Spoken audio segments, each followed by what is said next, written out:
sa akin na papunta ng Chorcho. Uy, kuya, kasi busy kami. Sana, palagi talaga nag-invite sa akin si kuya. Pero with God's grace, ngayon, isi-share ko na lang sa inyo na parang palagi naman akong magsisimba dun pa sa Pinas. Pero ngayon, nafe-feel ko talaga na need ko talaga na pupunta ng church. Kasi hindi kompleto kapag walang Panginoon. Feel ko talaga kulang.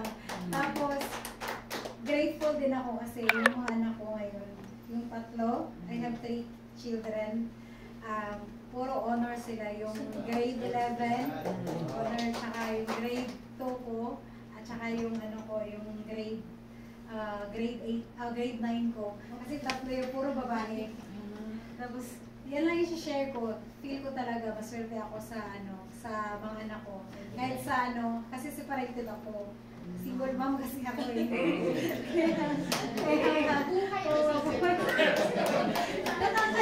Pero I just wanna share for the reality.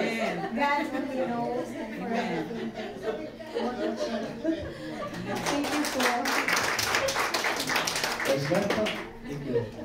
Sino pa po susunod? Nabihira, gusto niya. Hindi po ako single mom. Double. Yung heading po doon sa pag-aaral natin kanina, yung ahas at saka yung lason po. Nitong nakalaang linggo, yung pong in connection po doon sa ahas, no? Pag kinagat ka ng ahas, mamamatay ka. Hindi po yung typical na kagat ng ahas.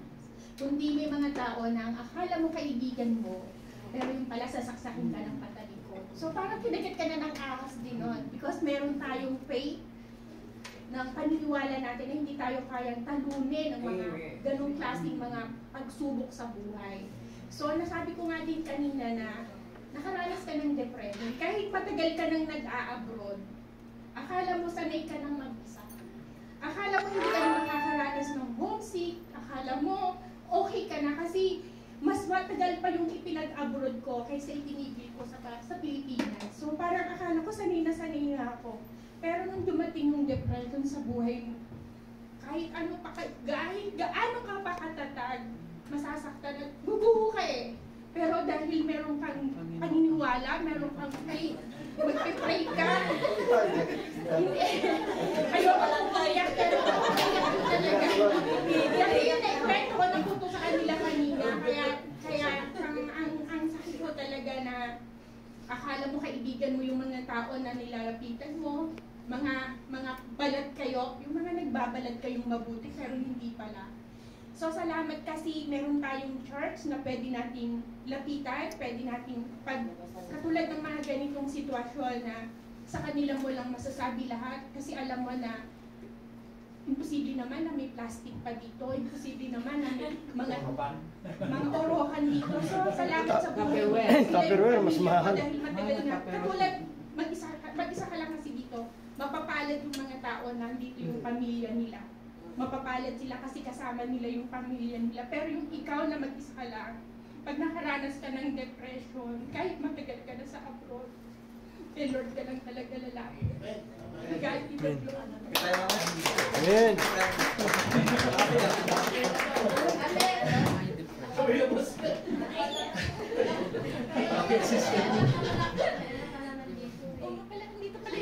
Meron pa po susunod. Ano ka na pa, malugan? Sister Gawin. Baka tumawa at imagyang. Magandang umaga po sa inyo. So, totoo lang po ako ay may pinagdadaanan din ngayon. Pero, di ako iyak.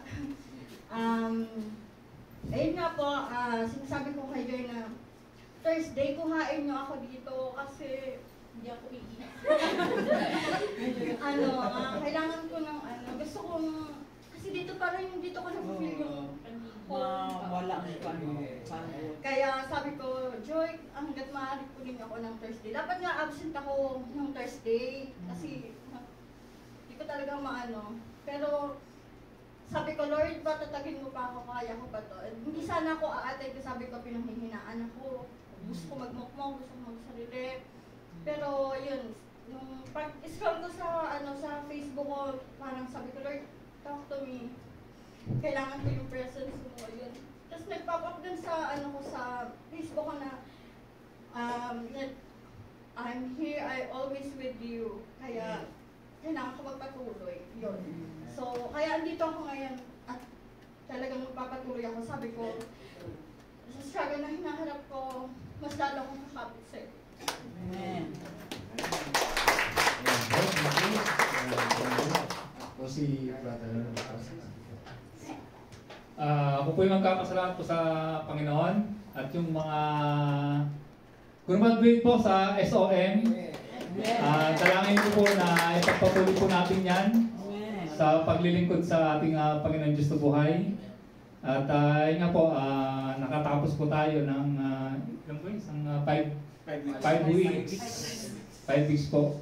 So yun lang, magpatuloy po tayo sa Panginoon. Amen? Amen. Meron pa mong susunod na si Sister Marvel. Issue. Tatama na, hindi na ako iiyak. Praise God. Salamat sa Panginoon at sa binigay niyang kalakasan sa araw-araw, yung katatagan. Sabi nga yung faith na sinasabi ng pananampalataya sa Panginoon. Kapag nandyan sa'yo, andun yung lumalakas lalo yung loob mo. Tsaka yung sinasabi na authority sa binigyan tayo ni Lord na authority. Isa sa sarili mo, di ba, depressed ka na parang ayaw mo na. Ikaw hindi sa sarili mo, pagagalingin mo Di ba? Yung parang, Lord, in Jesus' name, sabi nga natin, i-reprove mo yan, huwag mo yung huwag mo mahalin yan. Kaya sabi ko, Lord, salamat. Kasi sabi ko gano'n, sa araw-araw na nalulungkot ako kasi isa lang yung anak ko sa bahay. Yung dati, gumagas ka para kahit dumami lang yung kasama ko sa bahay. Yung anak ko, magkaroon naman kasama anak ko sa bahay. Pero ngayon nag-iisa siya. Isa kang magulang na sa malayo. Siyempre niisip mo, binata rin, 18. Anong iisipin mo? Baka may mapariwala, di ba? Pero andyan si God sabi ko, Lord, araw-araw ko mananalangin, hindi ako mapapagod. Kasi hindi kami napapagod, tulungan ako para gabayan ng anak ko. Kaya sabi ko, minsan chat ko, hindi magre-reply ang anak ko, praise God. Biglang siya, Ma, okay lang ako, buhay pa ako. Minsan gaganunin pa ako. Kaya sabi ko, dapat na lagi ka magdadasal. Kasi sabi ko, malayo ako sa'yo. Takot ako may mangyari sa'yo na hindi agad ako makauwi. Kaya sabi ko, lagi ako magdadasal. Sabi naman niya sa Ma, huwag kang mag-alala. Lagi ako nagdadasal, hindi mo ba alam? Kaya praise God, napalatag yung utak ko, palatag yung isip ko na hindi pa babayaan ni Lord yung anak ko na kahit na malayo ko. Sabi niya, Ma, paano ako matututo sa budaling ko yan? Si kapatid ni Richard, malapit lang sa amin. Sa budaling ko yan, sige, diyan ko napatirahin. Sabi niya, Ma, paano ako matututo? Paano ko masasabi na kaya ko na kung lagi mo ako bibigyan ng kasama sa bahay? Sabi niya, hayaan mo muna ako, Ma. Sabi ko, sige. Kung basta lagi ka lang dadasal, sabi niya, Ma, huwag kang mag-alala. Andito lang si Lord lagi. Sabi niya, papatnubayan tayo, Ma. Sabi niya, pakatatag ka rin dyan. Amen. Sa pangalan ni Jesus, salamat. At napatatag ng loob ko. Yun lang po. Amen.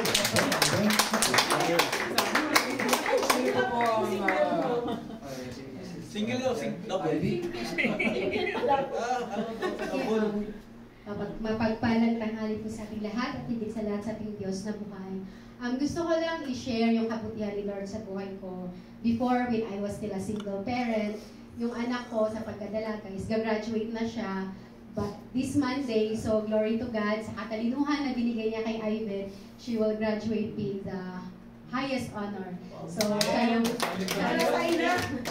glory to God, siya yung magbibigay ng speech. Since kinder siya din yung napili before. So, second time na niya ngayon na mag-speech. So, yun nga, the saddest part is hindi nga ako maka-attend. But I know na hindi po na ni Lord yung puso ng anak ko. Kasi nga, di ba na sa atin yung pagpaplano, at the end of the day, it's the will of the Lord pa din yung mangyayari. So, second thing is, yun nga, sa topic natin kanina about faith. as a single parent din before, ang dami ko ding trials na napagdaanan. But glory to God, dahil sa pananampalataya ko sa Kanya, until natagpuan ko ang aking brother husband na nag-lead sa akin na magkaroon ng married life, which is thankful din ako kay Lord. Though, ang isang relasyon ng married life is it's not always ups, hindi lahat happy, may ups and down, but still doon papasok pa din yung faith, yung pananampalataya natin kay Lord na, Lord, alam kong ito yung binigay mo sa akin. Hahawak ako sa faith mo kasi faith without work is dead. So kung hanggang faith lang tayo at wala tayong action, wala tayong work na ibibigay, wala. Useless lang yung faith natin. So salamat kay Lord sa patuloy na pagbibigay sa aming dalawa ng kalakasan with action.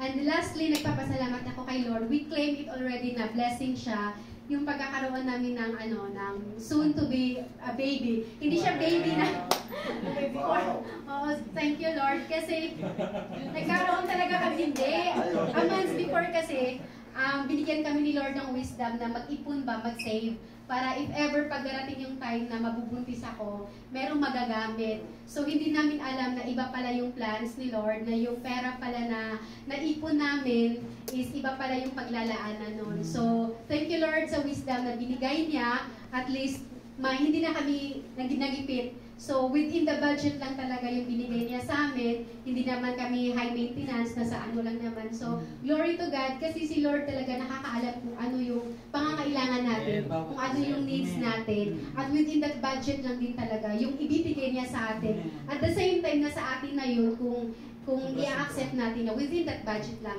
Kasi diba God provide all our needs talaga. Hindi yung wants natin, magkaiba yung needs sa wants. So, glory to God for being a great provider even when I was still a single mom until now na kinasal na po ako, and glory to God sa lahat ng pagpapala talaga na binigay niya sa aking buhay. Kay Lord ang lahat ng papuri at pasasalamat. Very good. Sa susunod na